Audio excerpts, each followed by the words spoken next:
ಸಿಂಹವನ್ನ ನಿರ್ದೇಶಿಸಿದ್ದಾರೆ. ಪ್ರತಿಯೊಬ್ಬರು ಭಾರತೀಯರು ಕೂಡ ಅದನ್ನು ನೋಡ್ಬೇಕು. ಭಾರತೀಯರಿಗೆ ಅವರದೇ ಆದಂತಹ ಹೆಮ್ಮೆ ಇದೆ, ಒಂದು ಗರಿಮೆ ಇದೆ. ನಮ್ಮ ಸನಾತನ ಸಾಹಿತ್ಯ ಪರಂಪರೆಯಲ್ಲಿ ಕಮಲಕ್ಕೆ ಅದರದೇ ಆದಂತಹ ಒಂದು ಸ್ಥಾನ ಇದೆ. ಆ ಕಮಲದ ಹೂವನ್ನು ಆಧಾರವಾಗಿ ಇಟ್ಕೊಂಡು ಈ ಒಂದು ಸಿನಿಮಾವನ್ನ ನಿರ್ದೇಶನ ಮಾಡಿದ್ದಾರೆ. ನಾವು ಎಲ್ಲರೂ ಕೂಡ ಈ ಸಿನಿಮಾವನ್ನ ನೋಡುವುದು ನಮ್ಮ ಭಾಗ್ಯ ಕೂಡ. ಯಾಕೆಂದ್ರೆ ಒಂದು ಕೆಸರಿನಲ್ಲೇ ಕಮಲ ಹರಡುತ್ತೆ. ತನಗೆ ಕೆಸರನ್ನೇ ಆಹಾರವಾಗಿ ಇಟ್ಕೊಂಡು ಕಮಲ ಅರಳಿ ತನ್ನ ಸೌಂದರ್ಯವನ್ನು ಹೊರಹೊಮ್ಮಿಸುತ್ತೆ. ಇದು ಭಾರತೀಯ ಪರಂಪರೆಯ ಪ್ರತೀಕ.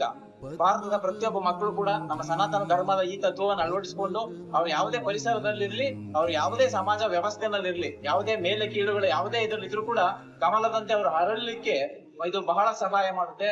ಆ ಪದ್ಮಗಂಧಿಯ ಒಂದು ಮೂಲ ತಿರುಳು ಈ ಕಮಲ ಕೆಸರಿನಲ್ಲಿ ಇದ್ರೂ ಕೂಡ ಅದರ ಒಂದು ರಸವನ್ನ, ಯಾವ ಒಂದು ಸತ್ವವನ್ನ ಅದಕ್ಕೆ ಬೇಕು ಅದನ್ನ ಹೀರ್ಕೊಂಡು ಅದು ಪ್ರಕಾಶಮಾನವಾಗಿ ಸೂರ್ಯನ ಬೆಳಕನ್ನು ಪಡ್ಕೊಂಡು ಹರಡುತ್ತಲ್ಲ, ಅದು ಒಂದು ತತ್ವವನ್ನ ನಮ್ಮ ಮಕ್ಕಳು ತಿಳಿಲಿ.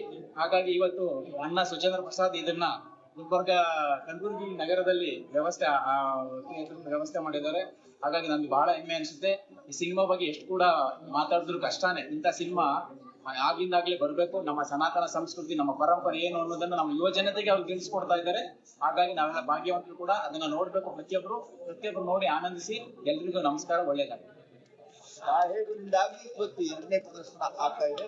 ಈ ಸಾಹೇಬರು ಪದ್ಮಗಂಧಿಯನ್ನು ತೋರಿಸಿರುವುದಕ್ಕಾಗಿ ನಾನು ಅನಂತ ಧನ್ಯವಾದ ಅರ್ಪಿಸ್ತೇನೆ. ಮತ್ತೆ ಇಲ್ಲಿ ಯಾಕೆ ವಿಶ್ವದ ಧನ್ಯವಾದ ಅರ್ಪಿಸ್ತೇನೆ ಅಂತಂದ್ರೆ, ಈ ಥರದ ನಮಗೆ ಆಸಕ್ತಿ ಇರುವಂತೆ ಕೇವಲ ಆಕರ್ಷಣೆಗಾಗಿ ಸಿನಿಮಾ ಬರ್ತಾರೆ, ಆದ್ರೆ ನಿಜವಾದ ಆಸಕ್ತಿ ಇಟ್ಕೊಂಡು ಪದ್ಮ ಮತ್ತೆ ಪದ್ಮದ ಗಂಧ ನಮ್ಮ ಸಂಬಂಧವನ್ನ ಅರ್ಥ ಮಾಡಿಕೊಂಡು ಬಂದಂತ ಇಂತಹ ಸಹೃದಯ ಪ್ರೇಕ್ಷಕರು ನಿಜವಾಗ್ಲೂ ದುರ್ಲಭ.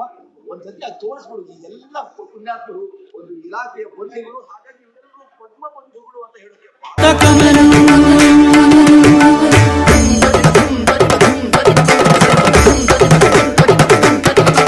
ದ್ವೇಷ ವಿನಿರ್ಮುಕ್ತಂ ಅಂತರಾರ್ಥಯುಕ್ತಂ ಸ್ವಾತಂತ್ರ್ಯ ಸಾಧನ ಮಾತ್ರಂ ಕಮಲಂ ರಕ್ತಕಮಲಂ